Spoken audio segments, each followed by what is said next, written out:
ഇനി നമുക്കറിയേണ്ടത് വൈകല്യത്തിനോടുള്ള സമീപനങ്ങൾ എന്തൊക്കെയാണ്. ഇത്തരം കാര്യങ്ങളെക്കുറിച്ച് പഠനം നടത്തുന്നതിന് പ്രധാനമായിട്ടും ഏതെല്ലാം തരത്തിലുള്ള സമീപനങ്ങളാണ് സ്വീകരിച്ചു വരുന്നത് എന്നുള്ള കാര്യമാണ്. അപ്പോൾ അതിൽ പ്രധാനമായിട്ടും നമ്മൾ അപ്രോച്ചസ് ടു ഡിസേബിലിറ്റി എന്നുള്ള വിഭാഗത്തിൽ പ്രധാനമായിട്ട് നമുക്ക് വൈദ്യശാസ്ത്രപരമായ സമീപനം, സാമൂഹികപരമായ സമീപനം, അങ്ങനെ വിവിധങ്ങളായിട്ടുള്ള സമീപനങ്ങളാണ്, അവകാശങ്ങളുടേതായ സമീപനം തുടങ്ങിയ സമീപനങ്ങളെക്കുറിച്ചൊക്കെ പഠിക്കേണ്ടതായിട്ട് ഉണ്ട്. അപ്പോൾ ഈ അടുത്തിടെയായിട്ട് മെഡിക്കൽ മോഡൽ ഡിസബിലിറ്റിയേക്കാളും സോഷ്യൽ മോഡൽ ഡിസബിലിറ്റിക്കാണ് കൂടുതൽ ഊന്നൽ നൽകാൻ തുടങ്ങിയിരിക്കുന്നത്. മുമ്പ് മെഡിക്കൽ മോഡൽ ഡിസബിലിറ്റിക്കാണ് കൂടുതൽ നമ്മൾ പ്രാധാന്യം നൽകിയിരുന്നത്. എന്നാൽ സമൂഹം, സാമൂഹിക ഘടന എന്നിവ വ്യക്തികളിലും സാമൂഹിക ഗ്രൂപ്പുകളിലും ചെലുത്തുന്ന സ്വാധീനം കണക്കിലെടുത്ത് അപ്പോൾ ഇന്ന് സാമൂഹിക സമീപനത്തിനാണ് കൂടുതൽ പ്രാധാന്യം നൽകുന്നത്. ഈ മെഡിക്കൽ മോഡൽ അല്ലെങ്കിൽ സോഷ്യൽ മോഡൽ അപ്രോച്ച് എന്ന് പറയുന്നത് രണ്ട് തരം സമീപനങ്ങളാണ്. എന്നാൽ പ്രായോഗികമായി കഴിവില്ലായ്മ അഥവാ അവശത വിശകലനം ചെയ്യുന്നത് മെഡിക്കൽ ആൻഡ് സോഷ്യൽ മോഡൽ അപ്രോച്ചിൻ്റെ വീക്ഷണകോണിൽ നിന്നുകൊണ്ട് തന്നെയാണ്. കാരണം സാമൂഹിക അവശതകളും കഴിവില്ലായ്മയും ഉടലെടുക്കുന്നത് ഒരു വ്യക്തിയുടെ ആരോഗ്യസ്ഥിതിയിൽ നിന്ന് തന്നെയാണ്. ഇപ്പോൾ മെഡിക്കൽ അപ്രോച്ച് അഥവാ വൈദ്യശാസ്ത്രപരമായ സമീപനത്തിൻ്റെ പ്രത്യേകതകളെന്ന് പറയുന്നത് തുടക്കത്തിൽ ഡിസേബിലിറ്റി അഥവാ കഴിവില്ലായ്മ, അവശത എന്ന് പറയുന്ന ഒരു വ്യക്തിയുടെ ശാരീരികവും മാനസികമായ പ്രശ്നങ്ങളും അതുപോലെ തന്നെ അതുമായി ബന്ധപ്പെട്ട വിഷയം എന്ന നിലയിലാണ് പരിഗണിച്ചിരുന്നത്. ഇത്തരം അവശതകൾ ചില സമയങ്ങളിൽ സാധാരണ നിലയിലും ചിലപ്പോൾ വളരെ മോശമായ നിലയിലും രോഗാതുരമായ അവസ്ഥയിലോ പ്രശ്നാധിഷ്ഠിതമായ രൂപത്തിലോ കാണപ്പെടുന്നു. ചില പ്രശ്നങ്ങൾ ഭേദപ്പെടുത്താനോ നിർമ്മാർജ്ജനം ചെയ്യാനോ കഴിയുന്നവയാണ്. എന്നാൽ ചിലത് സ്ഥിരതയുള്ളതോ മറച്ചു വെക്കപ്പെട്ടതോ നേരിയ രൂപത്തിലുള്ളതോ ആയി കാണപ്പെടുന്നു. എന്നാൽ അവശതകളൊന്നുമില്ലാത്ത ശരീരം സാധാരണ നിലയിലും ആരോഗ്യത്തോടു കൂടിയും നല്ലതായും കാണപ്പെടുകയും ചെയ്യുന്നു. വ്യക്തിഗത സവിശേഷതകളുടെ അടിസ്ഥാനത്തിലാണ് വൈദ്യശാസ്ത്രപരമായ അവശത അഥവാ കഴിവില്ലായ്മ പരിഗണിക്കുന്നത്. ഇത് പ്രത്യക്ഷമായ ചില രോഗങ്ങൾക്ക് കാരണമായി തീരുന്നു. വൈദ്യശാസ്ത്ര വിദഗ്ധരുടെ സേവനം, ചികിത്സ അത്തരം വ്യക്തികൾക്ക് ആവശ്യമായും വരുന്നു. ഈ മാതൃകയിലുള്ള വൈദ്യശാസ്ത്രപരമായ കഴിവില്ലായ്മയെ വൈദ്യശാസ്ത്ര ചികിത്സ, വ്യക്തിഗത പ്രശ്നപരിഹാരം എന്നിങ്ങനെയാണ് നമ്മൾ വിശേഷിപ്പിക്കുന്നത്.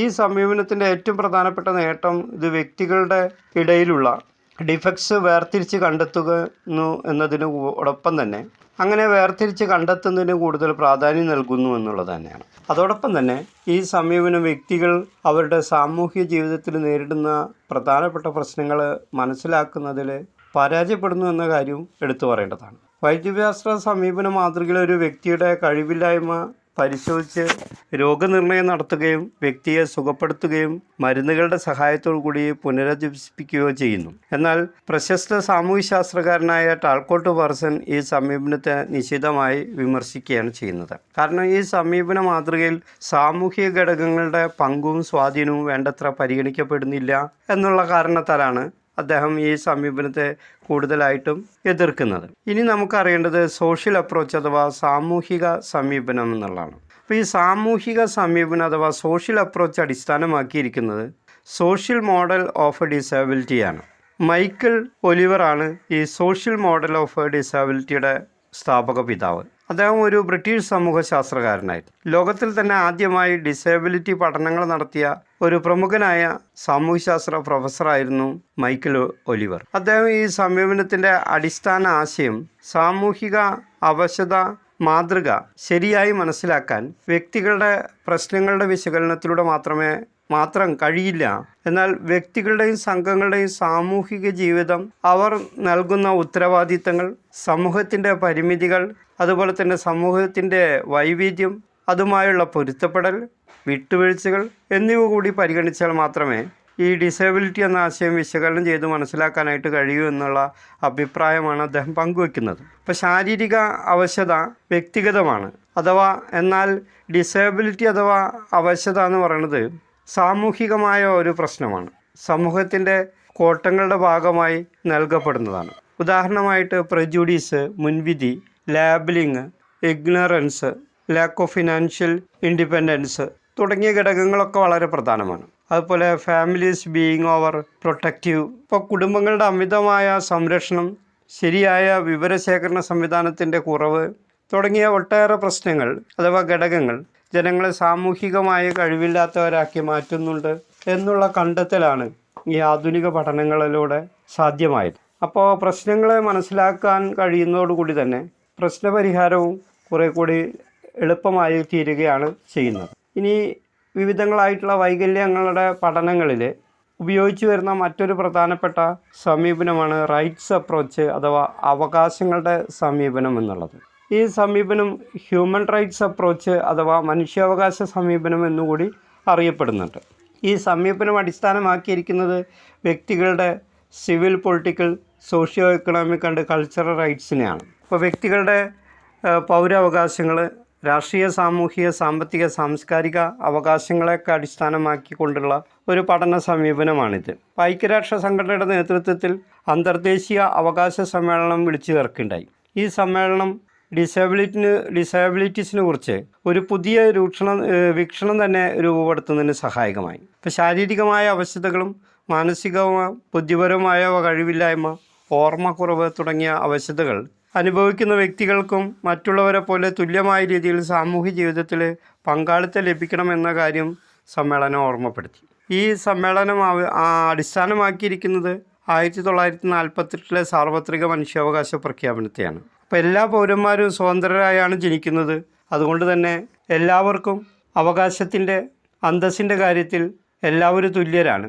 എല്ലാവർക്കും തുല്യമായ അവകാശങ്ങളും അന്തസ്സും ഉറപ്പുവരുത്തണം എന്നതാണ് മനുഷ്യാവകാശ പ്രഖ്യാപനത്തിൻ്റെ തന്നെ കാതൽ. അപ്പോൾ ഈ ഒരു ആശയം തന്നെയാണ് ഹ്യൂമൻ റൈറ്റ്സ് അപ്രോച്ചിൻ്റെയും അടിസ്ഥാനം.